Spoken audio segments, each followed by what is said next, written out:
If you want to know how to turn on or off auto updates for your Messenger app on Android, then this video is for you. Automatic updates can be both useful and irritating at the same time. So, it's useful to know how to enable and disable it. So, let's start.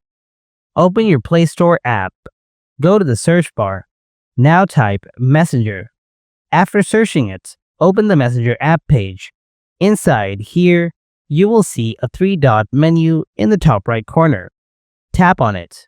Now uncheck Enable Auto Update. This will turn off your automatic updates for this app. If you want to turn it back on, simply tap the three dots again and tap the empty box to turn it on. And from then on, Auto App Update will be enabled for Messenger. And there you have it. That's how you can easily manage the auto updates for your Messenger app. Now, as a side note, remember that turning off global auto updates will require you to manually update Messenger and other apps. So with that in mind, I hope this video helped you out.